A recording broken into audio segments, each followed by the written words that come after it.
আইয়ুহান্নাস ইন্নাল্লাহা তাইয়্যিবুন লা ইয়াকবালু ইল্লা তাইয়্যিবা। হে মানব সকল, নিশ্চয়ই আল্লাহ রাব্বুল আলামিন পবিত্র। আল্লাহ রাব্বুল আলামিন পবিত্র বস্তু ছাড়া অন্য কিছু গ্রহণ করে না। যারা বলেন সুবহানাল্লাহ। পবিত্র বস্তু ছাড়া আল্লাহ কোনো কিছু গ্রহণ করে না। এই জন্য এই সুদ যারা খাও, তুমি সুদ থেকে ফিরে আসো, আর খাইও না। সুদ খাইয়া ইবাদত করলে আল্লাহ কবুল করে না। যারা অফিসে কলমের খোসা দিয়া তুমি লক্ষ লক্ষ টাকা কামাও, আরে এই ঘুষের টাকা তুমি ছাড়ো। এই ঘুষের টাকা যদি খাও, তোমার ইবাদত বন্দেগী কবুল হবে না। হারাম মাল যদি খাও, আল হালালু বাইয়িনুন ওয়াল হারামু বাইয়িনুন, ইসলামের মধ্যে হালাল স্পষ্ট করেছেন, আল্লাহর নবী হারাম স্পষ্ট আল্লাহ তাআলা করে দিয়েছেন। কোনটা হালাল কোনটা হারাম সব কিন্তু স্পষ্ট করে দিয়েছেন। এই জন্য হালাল রুজি কামাই করা, শরীয়তে নামাজ রোজা হজ যাকাত, আরে যত ফরজ আছে এই ফরজগুলির মধ্যে একটা ফরজ হালাল রুজি অন্বেষণ করা। নবী করিম সাল্লাল্লাহু আলাইহি ওয়াসাল্লাম ইরশাদ করেছেন, ইবনে মাসউদ রাদিয়াল্লাহু তাআলা আনহু থেকে হাদিস বর্ণিত, আল্লাহর নবী সাল্লাল্লাহু আলাইহি ওয়াসাল্লাম বলেছেন, তালাবু কাসবিল হালালি ফরিদাতুন বাদাল ফরিদা। হালাল রিজিক, পবিত্র রিজিক অন্বেষণ করা অন্য অন্য ফরজ সমূহের মতো এটাও একটা ফরজ। কারণ আমার আল্লাহ হালাল বস্তু ছাড়া কোনো কিছু গ্রহণ করেন না।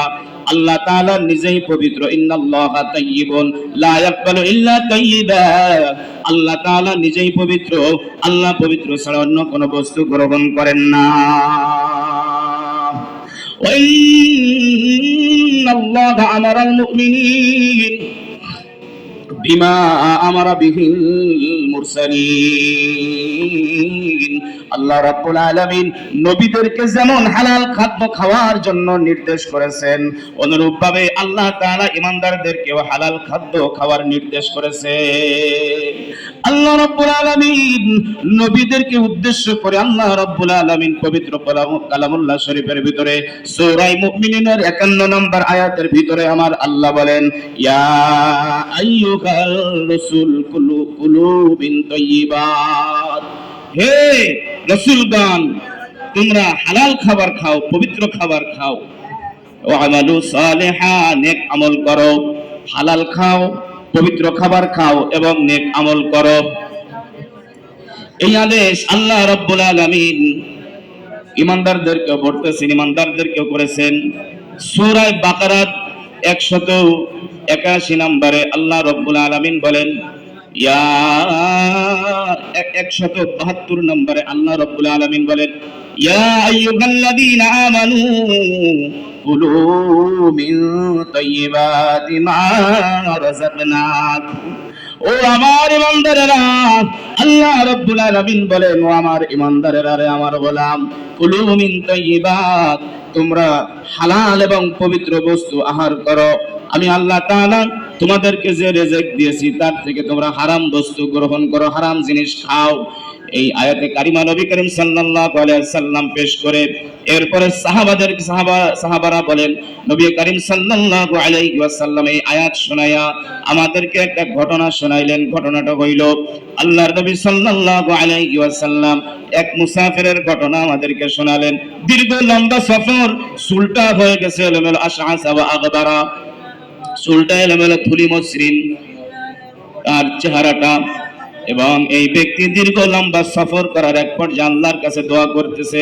দুখানা হাত প্রসারিত করে আল্লাহর কাছে দোয়া করে, আল্লাহ, ইয়া রাব্বি, ইয়া রাব, ও আমার রব, ও আমার প্রভু, আমার অমুক অমুক দোয়া কবুল করো, অমুক অমুক দোয়া কবুল করো। আল্লাহর নবী বলেন, অথচ ومطعمه حرام ومشربه حرام وملبسه حرام وغذي بالحرام। অথচ এই ব্যক্তির খাদ্য হারাম, পেটের মধ্যে যে খানা ঢোকাইছে কয় এটা হারাম, তার খাবার হারাম, সে যে পান করেছে সেটাও হারাম, মাশরাবু হারামুন ওয়া মালবাসুহু হারামুন, সে যে পোশাকটা পরছে এটাও হারাম জিনিসের তৈরি, ওয়া গুদিয়া বিল হারাম, এবং সে যে পোশাকটা পরছে এটাও হারাম জিনিসের তৈরি, হারাম মাল দ্বারা তৈরি। ফান্না ইস্তাজাবু লিযালিক, বলো সাহাবা একরাম, এখন কেমনে আল্লাহ তাআলা তার দোয়াকে কবুল করবে? বা এই ব্যক্তির খাদ্য হারাম, পানি হারাম, তার পোশাক হারাম, তার উপার্জন হারাম, রোজগার হারাম, বলো কেমনে আল্লাহ তাআলা তার এই দোয়াকে কবুল করবে? তাহলে বোঝা গেল হারাম খাবার খাইলে দোয়া কবুল হয় না, ঠিক কিনা জোরে কোন? এই জন্য আমার বাজান, আল্লাহ পবিত্র পবিত্র ছাড়া কোনো কিছু গ্রহণ করেন না। এই জন্য আমাদের হালাল খাবার খাইতে হবে, তাহলে আমাদের রোজাটা কবুল হবে, আমাদের ইবাদতটা কবুল হবে, যাকাতটা কবুল হবে, সব আমলটা কবুল হবে। এই জন্য ইবাদতের পূর্ব শর্ত হইতেছে হালাল খানাটা হালাল খাওয়া, খাবারটা হালাল খাওয়া। হালাল খাবার কি হওয়া? হালাল খাবার খাওয়া, হালাল খাবার পবিত্র খাবার খাওয়া। তাহলে পবিত্র খাবার দ্বারা শরীরের মধ্যে যে রক্ত মাংস তৈরি হয়, এটার মধ্যে ইবাদতের আগ্রহ পয়দা হয়, জোরে বলেন সুবহানাল্লাহ। আর বান্দা যখন হারাম খাবার খায়, সুদ খায়, ঘুষ খায়, যখন হারাম খাবার খায়, ওই হারাম খাবার দ্বারা তার শরীরের মধ্যে যে রক্ত মাংস তৈরি হয়, ওইটার মধ্যে ইবাদতের আগ্রহ পয়দা হয় না, ওইটার মধ্যে গুনাহের খায়েশ পয়দা হয়, জোরে বলেন নাউযুবিল্লাহ। আমার বাবাজিরা, এই জন্য হারাম খাবার থেকে আমাদের বাঁচতে হবে। রমজান আল্লাহ তাআলা দিয়েছেন জাহান্নাম থেকে যেন আমার বান্দা মুক্তি পায়। 11টা মাস গুনাহ করেছো, এই রমজানে আর গুনাহ করো না বান্দা। 11টা মাস গুনাহ করে জাহান্নামের যে আগুনকে তুমি জ্বালাইছো রে, এই রমজান পেছো, রমজানে আর তুমি জাহান্নামকে জ্বালাইও না। আল্লাহ রাব্বুল আলামিন পবিত্র কালামুল্লাহ শরীফের ভিতরে বলছেন, সূরা আরাফের 179 নম্বর আয়াতে কারিমার মধ্যে আল্লাহ রাব্বুল আলামিন বলেন, আমি জাহান্নামকে প্রস্তুত করে রেখেছি বহু সংখ্যক জিন এবং ইনসানের জন্য। জাহান্নামকে আমি আল্লাহ তৈরি করেছি, আমি আল্লাহ প্রস্তুত করে রেখেছি। আল্লাহ রাব্বুল আলামিন বলেন, ওয়ালাকাদ যারানা লিজাহান্নামা কাসীরাম মিনাল জিন্নি ওয়াল ইনস لهم قلوب لا يفقهون بها ولهم أعين لا يبصرون بها ولهم آذان لا يسمعون بها الله رب العالمين বলেন, ولقد ذرأنا لجهنم كثيرا من الجن والإنس, আমি আল্লাহ বহু সংখ্যক জিন এবং ইনসানের জন্য জাহান্নামকে রেডি করে রেখেছি, প্রস্তুত করে রেখেছি, তৈরি করে রেখেছি। আমার বাবাজিরা, আল্লাহ রাব্বুল আলামিন বলেন জাহান্নাম কিন্তু তৈরি আছে, জাহান্নাম কিন্তু আল্লাহ তাআলা রেডি করে রেখেছেন। এবার আল্লাহ রাব্বুল আলামিন বলেন, লাহুম কুলুবুল লা ইয়াফকাহুনা বিহা, ওই তাদের সুন্দর একটা অন্তর আমি আল্লাহ দিয়েছি, তাদের অন্তর আছে কিন্তু অন্তর দিয়া ভালো কিছু উপলব্ধি করে না। ওয়ালাহুম আ'য়ুনুল লা ইউবসিরুনা বিহা, তাদের চোখ আছে কিন্তু তারা দেখে না। ওয়ালাহুম আযানুল লা ইয়াসমাউনা বিহা, তাদের কান আছে কিন্তু তারা শোনে না। আসলে কি তারা বোবা, বধির, অন্ধ, কান কালা, এরকম না। সুম্মুম বুকমুল উমিয়ুন ফাহুম লা ইউবসিরুন, আসলে তারা বধিরও না, আসলে তারা অন্ধও না, আসলে তারা কান কালাও না। আল্লাহ বলে তারা সব কিছু শোনে, সব কিছু দেখে, সব কিছু বোঝে, কিন্তু আমি আল্লাহ তাআলা যে সুন্দর একটা কলব দিয়েছি, সুন্দর একটা অন্তর দিয়েছিলাম, এই অন্তর দিয়ে তারা ভালো কিছু চিন্তা ভাবনা করি নাই। এই কলবে আমি মাওলারে বসাই নাই, এই কলবে আমি মাওলারে জায়গা দিই নাই, শয়তান রে বসাইছে, শয়তান রে জায়গা দিছে। এই কলব দিয়ে ভালো কিছু চিন্তা ভাবনা করি নাই। আমি আল্লাহ তাআলা সুন্দর একটা কলব দিয়েছি, সুন্দর একটা অন্তর দিয়েছিলাম, এই অন্তর দিয়া ভালো কিছু চিন্তা ভাবনা করি নাই। অন্তর দিয়া শুধু গুনাহ করছে, গুনার সংকল্প করছে, গুনার ইরাদা করছে, গুনাহ করতে করতে করতে করতে দিলটা মরিচিকা বানায় ফেলছে। আল্লাহ রাব্বুল আলামিন বলেন এরপরে আমি আল্লাহ তাআলা তাদের দুইটা চক্ষু দিয়েছি। চোখ আল্লাহ তাআলার বড় একটা নিয়ামত, ঠিক কিনা জোরে বলেন। এই যাদের চোখ নাই তারা বোঝে চোখ না থাকার যন্ত্রণা কত বড়, ঠিক কিনা জোরে বলেন। আহারে চোখ আল্লাহ তাআলার বড় একটা নিয়ামত, বড় একটা নিয়ামত। আহা চোখ যদি না থাকে তাহলে দুনিয়ায় বেঁচে থাকাই অনার্থক, ঠিক কিনা জোরে বলেন। আল্লাহ রাব্বুল আলামিন বলেন ওয়ালাকুম আয়ুনুল্লাহ ইউবসিরুনা বিহা। আমি আল্লাহ রাব্বুল আলামিন তার দুইটা চক্ষু দান করেছিলাম, কিন্তু সে দেখে না। মানে দেখে না এর অর্থ হলো মানে এই চোখ দিয়ে সে গুনাহ করে, গুনাহের বস্তু দেখে, এই চোখ দিয়ে হারাম জিনিস দেখে, এই চোখটা খারাপ রাস্তায় ব্যয় করে, এই চোখটা টিভি সিনেমা ভিসিআরে এবং খারাপ খারাপ জিনিস তারা দেখে। এই চোখটা ভালো জায়গায় ব্যবহার করে না। চোখ যে জায়গায় আমি ব্যবহার করতে বলেছি চোখের সুষ্ঠু ব্যবহার সে করে না, চোখ দিয়া গুনাহ করে, চোখ দিয়া দেখা দেখা সে গুনাহ করে। ওয়ালাকুম আযানুল লা ইয়াসমাউনা বিহা। আল্লাহ রাব্বুল আলামিন বলেন আমি তাদেরকে দুইটা কান দিয়েছিলাম। আরে কান দিয়া দেখ, কান দিয়া শোনে না মানে আসলে তারা কি শ্রবণ শক্তিহীন? না, শ্রবণ শক্তিহীন না।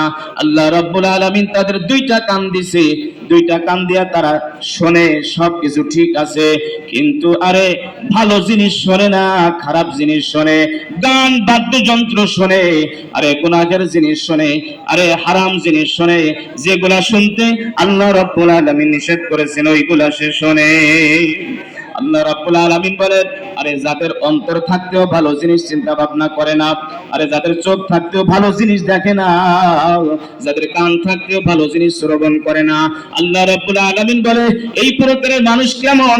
আল্লাহ তাআলা বলেন উলাইকা কাল আনআমি বাল হুম আদাল উলাইকা হুমুল গাফিলুন। আল্লাহ রাব্বুল আলামিন বলেন তারা চতুষ্পদ প্রাণীর মতো, বরং চতুষ্পদ প্রাণীর চেয়ে আরো নিকৃষ্ট, আরো নিকৃষ্ট, ঠিক কিনা জোরে বলেন। আমার বাবান, আমার মা বোনেরা, আল্লাহ রাব্বুল আলামিন বলেন তারা চতুষ্পদ প্রাণীর মতো। কেন চতুষ্পদ প্রাণীর মতো বললেন? বরং চতুষ্পদ প্রাণী না, আরো নিকৃষ্ট, আরো নিকৃষ্ট তারা। চতুষ্পদ প্রাণীর মতো, চতুষ্পদ প্রাণীকে আল্লাহ তাআলা মানুষের মতো জ্ঞান বিবেক বুদ্ধি আল্লাহ দিন নাই, সমজ দান করি নাই। চতুষ্পদ প্রাণী গুনাহের মজাও বোঝে না, সাজাও বোঝে না, ঠিক কিনা জোরে বলেন। বোঝেনি? চতুষ্পদ প্রাণীর এই আকল আল্লাহ তাআলা দেন নাই। তারা গুনাহের মজা বোঝে না, গুনাহের সাজাও বোঝে না, ভালো মন্দ বোঝার জ্ঞান আল্লাহ তাআলা তাদেরকে দেন নাই। সারা দিন চড়ায় বেড়ায়, মুখ যেদিকে যায়, চোখ দুইটা যেদিকে যায় সেই দিকে খাইতে খাইতে যায়, ঠিক কিনা জোরে কোন। মালিকের তাও খায়, পরের তাও খায়, যা সামনে পায় তাই খায়, বোঝে না, ঠিক কিনা। কোনটা মালিকের আর কোনটা অন্যের পরের এটা বোঝে না, ঠিক কিনা জোরে বলেন। আরে ছাগলরে যতই বলেন, কানটা ধরে যত বলেন অমুকের খেত খাবি না, অমুকের খেতে যাবি না, অমুকের বেড়া ভাঙবি না, দেখবেন কানটা ছেড়ে দেওয়ার সাথে সাথে দুইটা ঝাঁকা দিয়ে আবার সেই খেতের মধ্যে দৌড়াবে। তার মানে আল্লাহ তাআলা ওকে ওই সমঝ, ওই বুদ্ধি মেধা আল্লাহ তাআলা দান করি নাই। কিন্তু আল্লাহ রাব্বুল আলামিন মানুষকে আল্লাহ তাআলা সব দিয়েছেন, জ্ঞান মেধা বিবেক বুদ্ধি দিয়ে সব কিছু দিয়ে ভরপুর করে দিয়েছেন। কোনটা জায়েজ কোনটা না জায়েজ, কোনটা হালাল কোনটা হারাম, কোনটা আল্লাহ তাআলা আদেশ করেছেন কোনটা নিষেধ করেছেন, আল্লাহ তাআলা সব কিছু মানুষকে বোঝার শক্তি দান করেছেন, জ্ঞান দান করেছেন।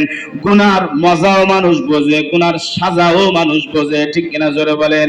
যে গুনার মজা যত বেশি ওই গুনার সাজা তত বেশি, ঠিক কিনা জোরে বলেন। যে গুনার মজা যত বেশি ওই গুনার সাজাও তত বেশি রে, তত বেশি বাজান। গরু গুনাহ করতেই বোঝে না, গুনার মজাও বোঝে না, গুনার সাজাও বোঝে না।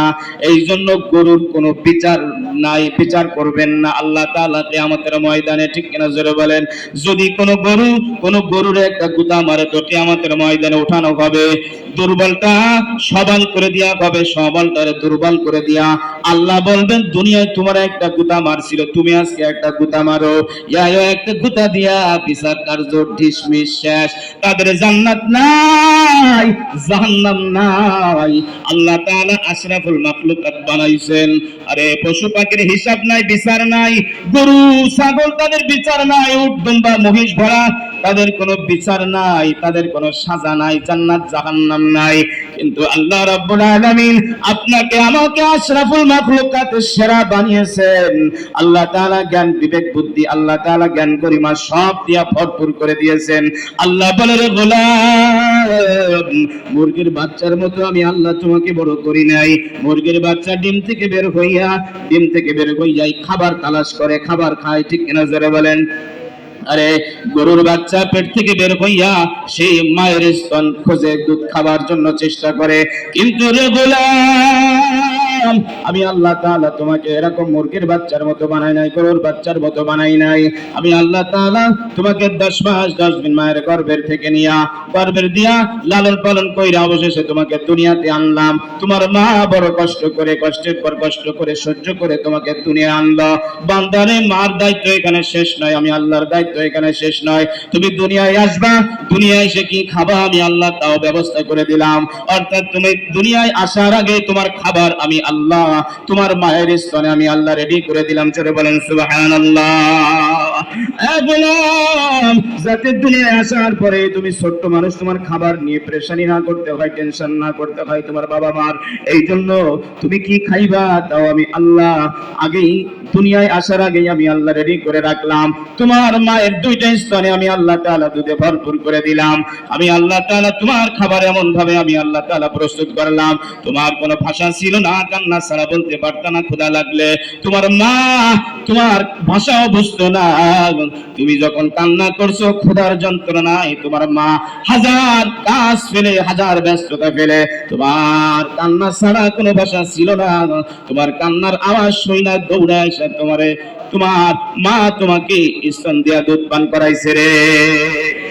গোলাম, এভাবে আস্তে আস্তে করে আমি তোমাকে বড় বানালাম, আস্তে আস্তে করে তোমাকে বড় করলাম, আস্তে আস্তে করে তোমাকে বড় করলাম। গোলাম, কেবলে তুমি আমাকে অস্বীকার করো রে গোলাম।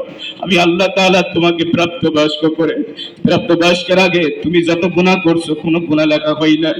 তোমার 12 বছরের আগে তুমি মুখ খারাপ করছো, তুমি যা করছো তোমার কোনো গুনাহ লেখা হয় নাই। বান্দা, আমি মাফ করে দিলাম। কিন্তু বান্দা 12 বছর পরে প্রাপ্তবয়স্ক হওয়ার পরে সাথে সাথে আগেই আমি আল্লাহ তাআলা তোমার বিবেক বুদ্ধি সবকিছু সম্পন্ন করে দিলাম, ভালো মন্দ বোঝার জ্ঞান দিলাম, হালাল হারাম বোঝার জ্ঞান দিলাম। সুদ ঘুষ খাইলে কি গুনাহ, জিনা করলে কি গুনাহ, ব্যভিচার করলে কি গুনাহ, এ বান্দা সব আমি তোমাকে বোঝার সক্ষমতা দান করলাম। এখন যদি নামাজ না পড়লে কি গুনাহ হয় এগুলা বোঝার শক্তি তোমার আছে বান্দা। এখন নামাজ না পড়লে তোমার গুনাহ লেখা হবে প্রাপ্তবয়স্ক হওয়ার পরে। 12 বছরের পরে নামাজ না পড়লে তোমার গুনাহ লেখা হবে। এ গোলাম, এখন ভালো মন্দ সব বোঝার জ্ঞান দিলাম, গুনার মজা, গুনাহ এবং গুনার মজা, কোন গুনার সাজা কি এও বোঝার জ্ঞান আমি সব কিছু তোমারে দিলাম বান্দা। এখন যেহেতু তুমি গুনাহ করছো, এখন যেহেতু তুমি গুনার পথে হাঁটতেছো, এখন গুনাহ করতেছো বান্দারে, তোমার প্রতিটা কদমে গুনাহ লেখা হইতেছে, গুনার কাজে হাইটা যাচ্ছ, গুনাহ লেখা হইতেছে। এখন আর মাপ নাই, মাপ নাই, মাপ নাই। আমি আল্লাহ তাআলা তোমার এমন একটা বয়স ছিল যখন তুমি ছোট্ট ছিলা, কিছু বুঝতে না, ভালো মন্দর জ্ঞান ছিল না। আমি আল্লাহ তাআলা তোমার সব মাফ করে দিয়েছি, কিন্তু এখন আর মাফ নয়। প্রাপ্তবয়স্ক হওয়ার পরে রোজা রাখবা না, গুনাহ লেখা হবে। নামাজ পড়বা না, গুনাহ লেখা হবে। সুদ খাইবা, গুনাহ লেখা হবে। ঘুষ খাইবা, গুনাহ লেখা হবে। জিনা করবা, গুনাহ লেখা হইবে। আমি আল্লাহ তাআলা তোমার জন্য জাহান্নামকে আমি আল্লাহ প্রস্তুত করে রেখেছি এখন। আরে তুমি সব কিছু বোঝার সত্ত্বেও, সব কিছু বোঝার সক্ষমতা থাকা সত্ত্বেও যখন তুমি আবার গুনাহ করছো, তো তখন তুমি চতুষ্পদ প্রাণীর চেয়ে নিকৃষ্ট হয়ে গেছো। তোমার বিবেক বুদ্ধি সবকিছু থাকার সত্ত্বেও, গুনার মজা, গুনার সাজা সবকিছু বোঝা সত্ত্বেও, এখন যেহেতু তুমি গুনার পথে আবার হাঁটতেছো, এখন কিন্তু তুমি চতুষ্পদ প্রাণীর চেয়ে নিকৃষ্ট হয়ে গেছো। উলাইকা কাল আনআমি بل هم أضل أولئك هم الغافلون। বরং তারা চতুষ্পদ প্রাণীর চেয়ে আরো নিকৃষ্ট, তারা গাফেল বলছেন আল্লাহ তাদেরকে গাফেল। আরে তারা গাফেল, তারা ওয়ালাস। আল্লাহ রাব্বুল আলামিন বলছেন আয়াতের ভিতরে, আমি জাহান্নামকে তৈরি করে রেখেছি। এই বলেন আল্লাহ তাআলা কেমনে জাহান্নামকে তৈরি করেছেন? আরে ভয়াবহ বর্ণনা আছে হাদিসের মধ্যে, ভয়াবহ বর্ণনা আছে। আল্লাহু আকবার, ভয়াবহ বর্ণনা আছে। আল্লাহ রাব্বুল আলামিন যখন জাহান্নামকে তৈরি করবেন, জাহান্নামকে প্রস্তুত করবেন, ফেরেশতাদেরকে ডাক দিয়ে বলে, আমার ফেরেশতারে জাহান্নামকে জ্বালাও। ফেরেশতা কয়, আল্লাহ কতদিন জ্বালাবো? আল্লাহ কয় 1000 বছর পর্যন্ত জ্বালাও। এবার ফেরেশতারা জাহান্নামকে 1000 বছর পর্যন্ত জ্বালাইল। এ গোলাম, আপনাদেরকে বলতেছে একটু লক্ষ্য করেন, আল্লাহ রাব্বুল আলামিন জাহান্নামকে কত কঠিন, কত ভয়াবহ করে তৈরি করেছে বাজার। আহারে, আল্লাহ রাব্বুল আলামিন ফেরেশতাদেরকে বলে, আমার ফেরেশতারা জাহান্নামের আগুনকে আমি প্রস্তুত করব, জাহান্নামের আগুনটা আর সঠিক মাত্রায় আনবো। এখন জাহান্নামকে জ্বালাও, জাহান্নামকে জ্বালাও। ফেরেশতারা জিজ্ঞাসা করে, আল্লাহ কতদিন জাহান্নামের আগুন জ্বালাইবো? আল্লাহ বলে 1000 বছর জাহান্নামের আগুনকে জ্বালাও। ফেরেশতারা 1000 বছর জাহান্নামের আগুনকে জ্বালাইল। জাহান্নামের আগুন জ্বালাইতে জ্বালাইতে জ্বালাইতে জ্বালাইতে 1000 বছর জ্বালানোর পর জাহান্নামের আগুনের কালার হয়ে গেছে বাজান সাদা। ফেরেশতারা ডাক দিয়ে বলে, ওগো আল্লাহ,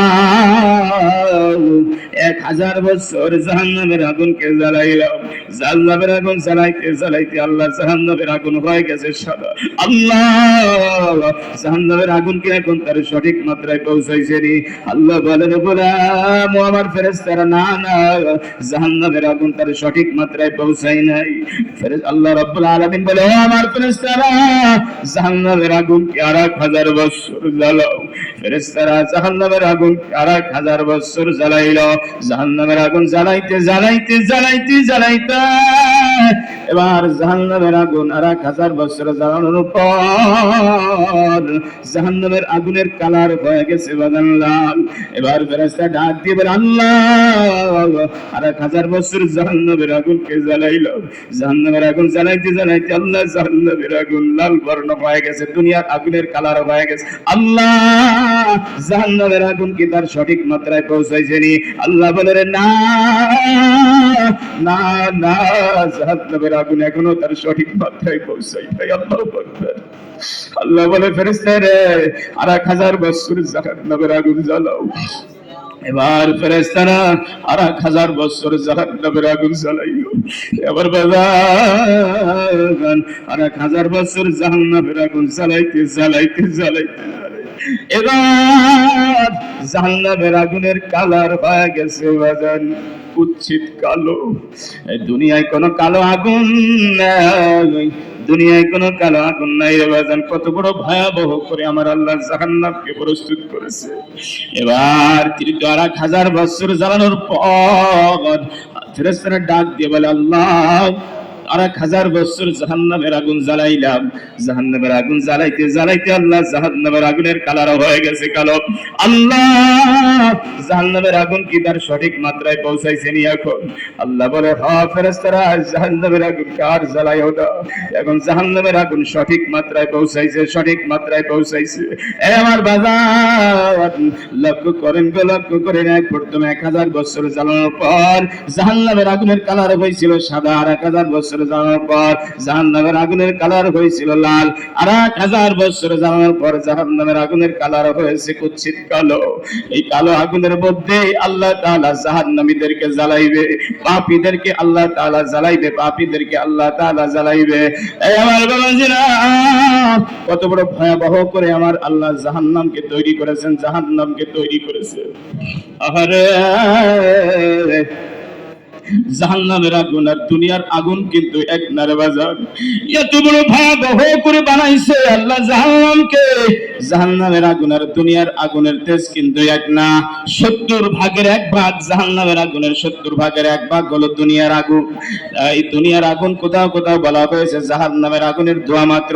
জাহান্নাম থেকে যখন আগুন আনা হয় দুনিয়াতে, আরে তখন ওই এক টুকরা আগুন জিবরিল আমিন সমুদ্রের মধ্যে 2 বার ধৌত করা সুবায়া আগুনের তেজ কমাইয়া এরপরে একবারে স্বল্প তেজ বানাইয়া এর উপরে সাপ্লাই দিছে দুনিয়াতে।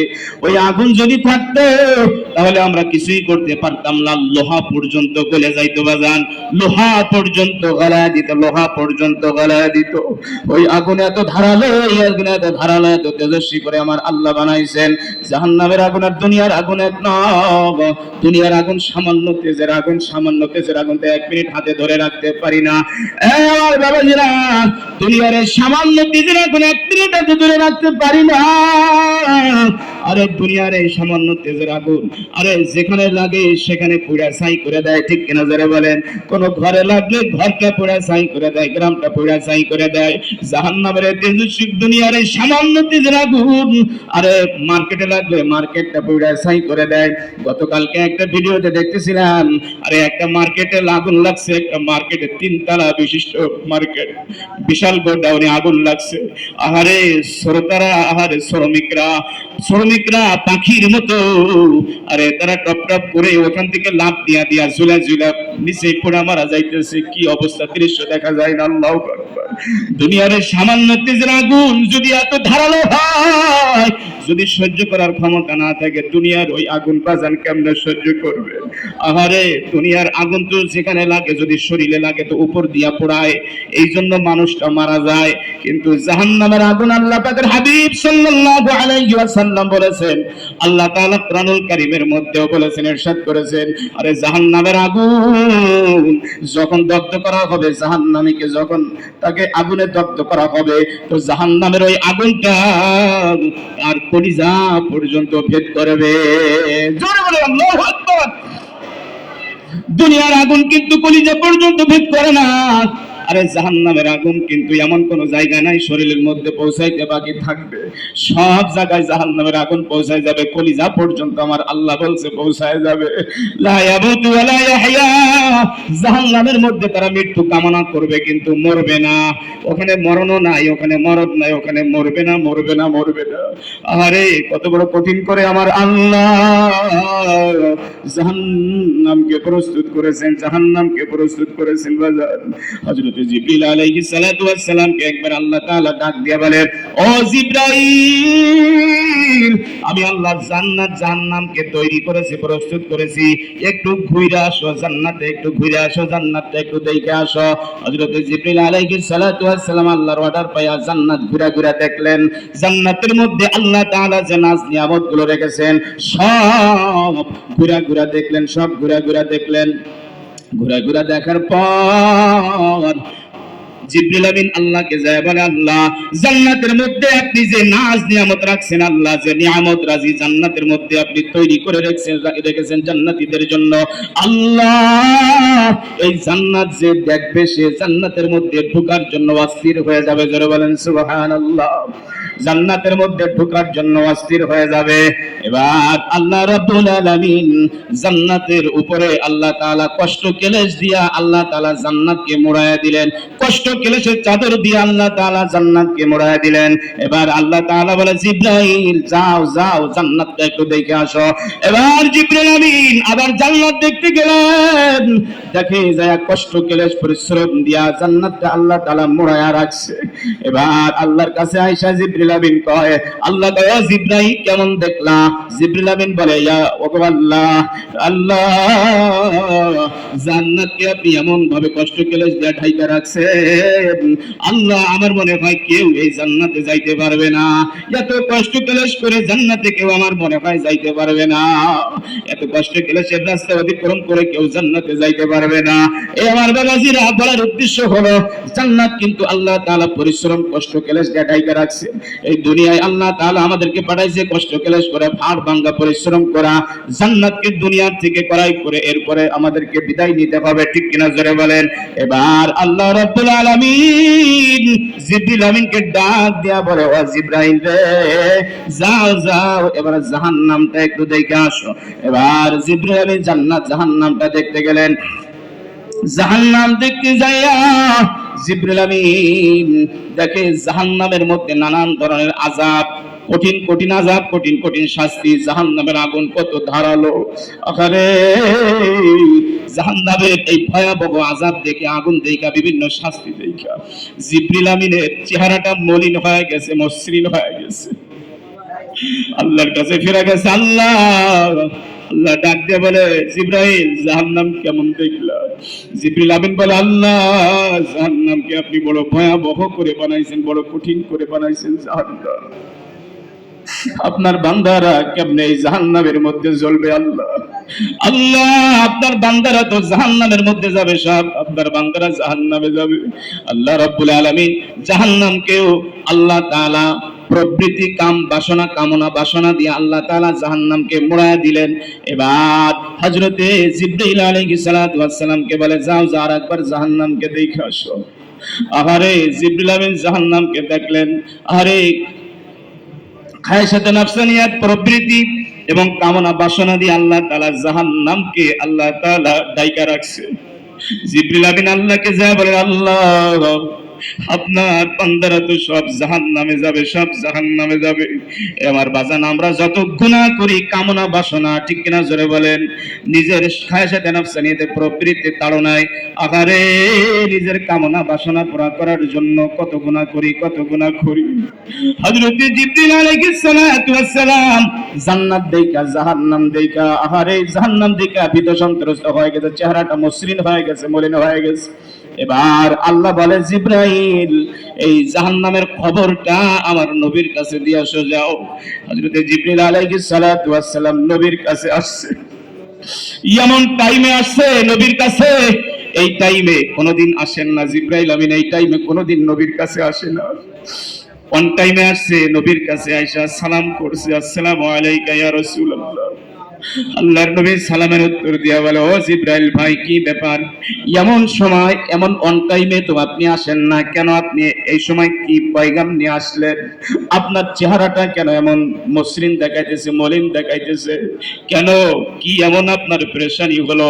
ও জিবরাইল ভাই, আমাকে খুলে বলো। হযরত জিবরিল আমিন বললেন, ওগো নবীজি, এটা বলার জন্য তো আমি আপনার কাছে ছুটে এসেছি, আপনার কাছে ছুটে এসেছি। এরপরে একে একে জাহান্নামের বর্ণনা আল্লাহ নবীকে দিলেন, শোনালেন।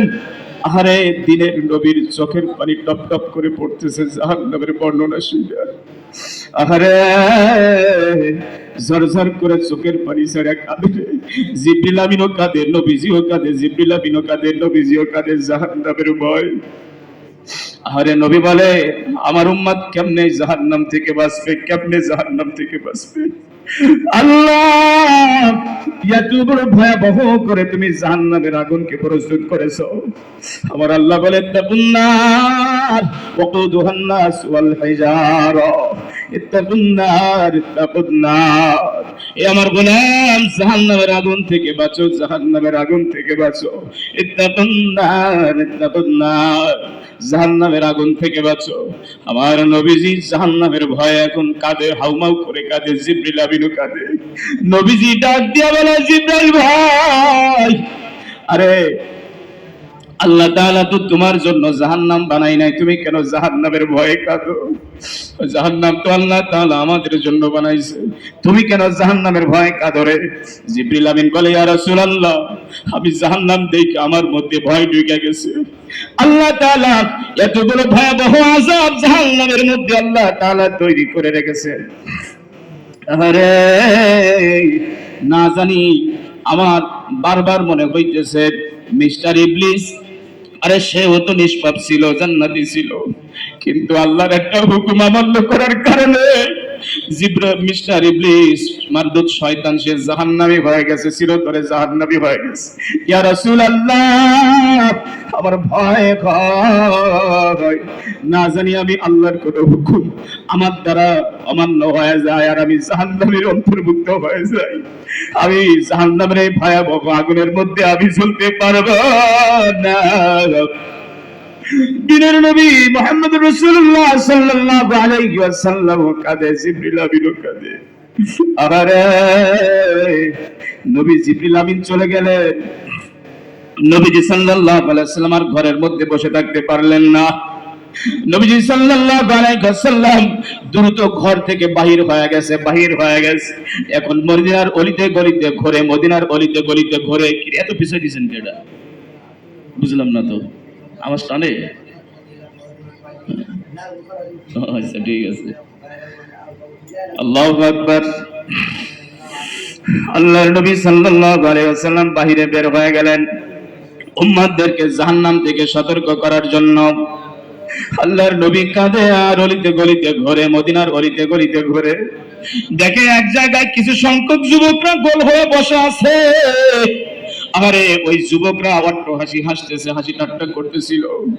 আল্লাহর নবী তাদেরকে ডাক দিয়া বলে, ও আমার সাহাবা کرام, আরে কোন জিনিসে এমন তোমাদেরকে হাসায়, কোন জিনিসে তোমাদেরকে হাসায়? আরে জিবরিল আমিন এই মাত্র আমার কাছে জাহান্নামের খবর দিয়া গেল, জাহান্নামে প্রস্তুতির কথা, জাহান্নামের কথা শোনায় গেল রে। তোমরা যদি জানতে, জিবরিল আমিন আমাকে যেটা বলেছে এটা যদি তোমরা জানতে, তাহলে কাঁদতে বেশি হাসতে কম, কাঁদতে বেশি হাসতে কম। এরপরে আল্লাহর নবী একে একে জাহান্নামের বর্ণনা শোনাইল ওই যুবকদেরকে। ওই যুবকরা জাহান্নামের ভয় কাঁদে, যুবকগুলিও জাহান্নামের ভয় কাঁদে, জাহান্নামের ভয় কাঁদে। ওই যুবকগুলি বলতেছে, ইয়া রাসূলুল্লাহ, আর জীবনে কোনোদিন হাসবো না, আর জীবনে কোনোদিন হাসবো না। মৃত্যুর আগ পর্যন্ত শুধু জাহান্নাম থেকে বাঁচার চেষ্টা করব। আল্লাহর নবী সব সময় দোয়া করতেন, আল্লাহর নবী সব সময় দোয়া করতেন। আমাদেরকে দোয়া করতে বলেছেন, আল্লাহুম্মা ইন্না নাসআলুকাল জান্নাতা ওয়া নাউযু বিকা মিনান নার। আল্লাহুম্মা ইন্নী আলা যিকরিকা ওয়া শুকরিকা ওয়া হুসনি ইবাদাতিক। اللهم إني على ذكرك وشكرك وحسن عبادتك. اللهم إنا نسألك الهدى والتقى والعفاف والغنى والفوز بالجنة ونعوذ بك من النار. আরে নবীজি সব সময় আল্লাহর কাছে হাত উঠায় পানা চাইতেন, আল্লাহ জাহান্নাম থেকে বাঁচান, জাহান্নাম থেকে বাঁচান। সাহাবা একরাম সব সময় কাঁদতেন, আল্লাহ মৃত্যুর সময় দ্বার প্রান্তে এসে গেছি, আমি জানি না জান্নাতে যাব না জাহান্নামে যাব। আমার কবরটা জান্নাতের একটা গর্ত হবে, জান্নাতের একটা বাগান হবে, না আমার কবরটা জাহান্নামের একটা গর্ত হবে, জাহান্নামের একটা গর্ত হবে আমার কবরটা। এই আমার বাবাজিরা, আরে আল্লাহ পাকের হাবিব বলেছেন, প্রত্যেক ব্যক্তির কবর যেখানে হবে তার ওই কবরের মাটিটা তাকে প্রতিনিয়ত সম্বোধন করতে থাকে, ডাকতে থাকে। কবরটা সম্বোধন করে বলতে থাকে, ওই ব্যক্তিকে লক্ষ্য করে বলতে থাকে, আনা বাইতুল ওয়াহদা ওয়ানা বাইতুদ দুদা ওয়ানা বাইতুজ জুলমা ওয়ানা বাইতুল গুরবা। আরে আমি একাকিত্বের ঘর, আমি অন্ধকারের ঘর, আমি অন্ধকারের ঘর, আমি একাকিত্বের ঘর। আমার মধ্যে কোনো সাথী নাই, কোনো বন্ধু নাই, বান্ধব নাই, কেউ নাই, একলা একলা আমার ভিতরে আশা লাগবে বাজান। একটু চোখ বন্ধ করে একটু চিন্তা করি গো বাজান। আরে বাবা গেল, দাদা গেল, আরে মা বাবা গেল, আত্মীয় স্বজন গেল, সন্তান গেল, কত মানুষের কবরের সময় রেখে আইল, কেউ তো ফিরে আসলো না, কেউ তো ফিরে আসলো না। কার কবরে কি আযাব হইতেছে জানলাম না। আরে কোন অবস্থায় আছে আব্বাজান আম্মাজান, কবরের মধ্যে কি অবস্থায় আছে জানি না গো। এভাবে একদিন আমিও চলে যাব কবরের মধ্যে। এই জন্য আমি মাঝে মধ্যে বলি, ওই মসজিদের পালকির কাছে যাই একটু দাঁড়াও, ওই মসজিদের খাটলার কাছে যাই একটু দাঁড়াও, দাঁড়ায়া চোখটা বন্ধ কইরা খাটলার দিকে লক্ষ্য করে একটু কলমটারে একাগ্রতা কইরা একটু কলমটারে বসাইয়া একটু চিন্তা করো খাটলা। এই খাটলার দিকে তাকায় তাকাইয়া একটু চিন্তা করো, মনকে বোঝাও। আরে একদিন আমারও সিরিয়াল আসবে, এই খাটলার উপরে শুয়ে যেতে হবে। কোন দিন জানি মসজিদের মেম্বার থেকে আওয়াজ আসবে, আহা অমুক মারা গেছে, অমুক মারা গেছে, আব্দুর রহিম মারা গেছে, দুনিয়ায় নাই। আরে খাটলাটা কবে জানি আমার ঘরে চলে যাবে। আমার ঘরের দরজার কাছে যায় খারাপ এই খাটলা, আরে মসজিদের খাটলার কাছে যায় একটু চিন্তা করে মন রে বুঝাও, এই দুনিয়ায় কয়দিন, কবরে তো একদিন যাওয়া লাগবে, ঠিক কিনা জোরে বলেন। আমার বাজানেরা, কবরের আযাবও কিন্তু ভয়াবহ, কবরের আযাবও কিন্তু ভয়াবহ। আল কবরু ইম্মা রাউদাতুম মিন রিয়াদিল জান্নাহ ওয়া হুফরাতুম মিন হুফারিন নার। আল্লাহ পাকের হাবিব বলেন, কারোর কবর হয়তো জান্নাতের একটা বাগান হবে অথবা জাহান্নামের একটা গর্ত হবে। জান্নাতের একটা বাগান অথবা জাহান্নামের একটা গর্ত। আমরা তো জানি না, আরে আমার কবরটা কি হবে, জান্নাতের বাগান না জাহান্নামের গর্ত হবে। আমি তো এখনো জানি না, আমার বয়সটা 60 বছর 70 বছর হয়ে গেছে। আরে যে কোনো সময় আজরাইল আমার কাছে আসতে পারে। আজরাইল কিন্তু কারোর কাছে খবরদারি করে আসবে না, ঠিক কিনা জোরে বলেন। আল্লাহ পাকের হাবিব বলেছেন মিশকাত শরীফের হাদিস, লা সাল্লাতু আলাল কাফিরি ফি কবরিহি 99 তিননিনাত। আরে বেনামাজি কাফেরের কবরে 99টা সাপ আসবে। তানহাসু ওয়া তালদাবু ওয়া তাকাবুমুস সাআ, সবল মারতে থাকবে, ঠোকর মারতে থাকবে, কিয়ামত উদিত হওয়ার আগ পর্যন্ত। একটা সবল মারবে 70 গজ মাটির নিচে চলে যাবে, আবার সবল মারবে গো, আবার 70 গজ মাটির নিচে চলে যাবে। এভাবে তাকে উঠানো হবে, আযাব দেওয়া হবে কবরের মধ্যে। আল্লাহ পাকের হাবিব বলেন, এই 99টা সাপ কত বিষাক্ত ধর জানুনি, কত বিষাক্ত ধর জানুনি। এই 99টা সাপের একটা সাপ যদি দুনিয়ার জমিনে একবার নিঃশ্বাস ফেলে, সবগুলা না, একটা সাপ যদি দুনিয়ার জমিনে একটা বার যদি নিঃশ্বাস ফেলে, আল্লাহর নবী বলেন, আল্লাহর কসম, এই দুনিয়ার জমিনে সবুজ তৃণলতা ঘাসপালা কিছুই আর উদিত হবে না।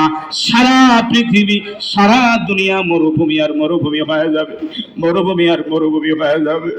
এই জন্য আল্লাহ পাকের হাবিব বলেন, কবরুল আযাবি হাক্কুন, কবরুল আযাবি হাক্কুন, কবরের আযাব সত্য, কবরের আযাব সত্য। সব থেকে ভয়াবহ যে আযাবটা দেয়া হবে সেটা হলো সাপের আযাব, সাপ বিচ্ছুর আযাব, পোকা মাকড়ের আযাব তো রয়েছে রে বাজার। কবর কিন্তু ভয়াবহ কঠিন একটা জায়গা। আপনার প্রিয়তমা ভালোবাসার স্ত্রী, আরে যে আপনাকে না দেখে থাকতে পারতো না, আপনিও তাকে না দেখে থাকতে পারতেন না। আরে কোনোদিন জীবনেও বিছনা একটা রাতের জন্য আলাদা করেন নাই, কিন্তু চক্ষুটা যখন বুঝা যাবে, প্রাণ পাখিটা যখন উড়া যাবে, তখন কিন্তু আপনাকে আর পাশে রাখবে না, পাশে রাখবে না। ডাক দিয়া বলবে, কে কোথায় আসু রে সন্তানেরা রে, আরে এই লাশটারে বাহির করো, আমার ভয় লাগে, থাকতে পারি না। অথচ আরে সারা জীবনে একসাথে থাইকে আসছে, এখন বলে লাশ হয়ে গেছেন, আপনি লাশ হয়ে গেছেন। এখন আপনাকে কবরে নামানোর জন্য সবাই তাড়াহুড়া করবে, আত্মীয় স্বজন আসবে, গোসল করাইবে। মৃত্যুর পরে আজান একামত হয়ে গেছিল, শুধু নামাজ বাকি আছে। আজান একামতের পরে জামাতের কিন্তু বেশি বাকি থাকে না, ঠিক কিনা জোরে বলে। মৃত্যুর পরে ডান কানে আজান, বাম কানে একামত হয়ে গেছে, এখন শুধু আছে নামাজ বাকি, নামাজ বাকি। বাজার কখন জানি নামাজের জন্য ইমাম সাহেব খারাপ হয়ে যাইবে, একটু চিন্তা করেন রে। আহা, জীবনটা হেলায় দেলায় খেলায় কাটায় দিলাম, আহারে জীবনের অন্তিম মুহূর্তে শেষ পর্যায়ে আইসা আমি তো জানলাম না আমার কবরটা জান্নাতের বাগান হবে না জাহান্নামের গর্ত। হযরত ওমর ইবনে আব্দুল আজিজ রাহমাতুল্লাহি আলাইহি, একদিন ওনার এক আত্মীয় মারা গেছে, আত্মীয়র জানাজা পড়াবেন উনি। আরে জানাজা একটু দূরে পাশের গ্রামে, উনি রওনা করেছেন, গোছগাছ হয়ে রওনা করেছেন। প্রতিমধ্যে কবর থেকে আওয়াজ আসে, হে ওমর ইবনে আব্দুল আজিজ, কই যাও, কই যাও? আমি আমার এক আত্মীয় মারা গেছে, আমি জানাজা পড়াইতে যাই, আত্মীয়র জানাজা পড়াইতে যাই। আহারে তুমি তোমার আত্মীয়র জানাজা পড়াইতে যাও, তুমি কি জানোনি তোমার কত আত্মীয় স্বজন আমার মধ্যে আছে, আমি মাটির মধ্যে কবর দেওয়া আছে, আমার মধ্যে আছে। জানোনি কেমন আচরণ আমি তাদের সাথে করছি? তুমি তো একবারও আমার কাছে জানার চেষ্টা করলে না, জানলা না। উমর ইবনে আব্দুল আজিজ রাহমাতুল্লাহি আলাইহি আহারে চোখের পানি ছেড়া কাঁদে আর বলে, ও কবর, তুমি আমার আত্মীয় স্বজনের সাথে কেমন ব্যবহার করেছো, কেমন ব্যবহার করেছো। আহারে কবর জবাব দেয়, এ আল্লাহর ওলি, আমি তোমার আত্মীয় স্বজনের সাথে যে ব্যবহার করেছি, আহারে যখন আমার গর্ভে রেখে গেছি, আহারে আমি সর্বপ্রথম তার শরীর থেকে চামড়াগুলো খসায় খসায় চুলগুলো উঠায় ফেলছি। আহারে তার শরীরে থেকে হাড্ডি থেকে গোশতগুলো আলাদা করে ফেলছি, চামড়াটা আলাদা করে ফেলছি। আস্তে আস্তে আমি তার পুরো শরীরটা গ্রাস করে ফেলছি, হাড্ডি গুড্ডি পর্যন্ত বাকি রাখি নাই। আমি এভাবে তার পুরো শরীরটা নিশ্চিহ্ন করে ফেলেছি।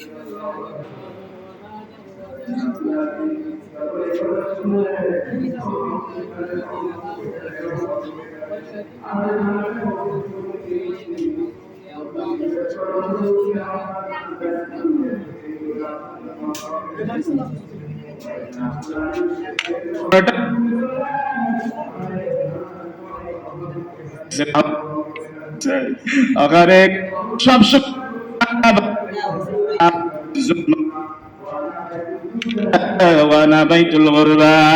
আমি একের ঘর, আমি অন্ধকারের ঘর, আমি অন্ধকারের ঘর। আমার মধ্যে আসতে গেলে দুনিয়ার থেকে আলোর ব্যবস্থা করে আসতে হবে।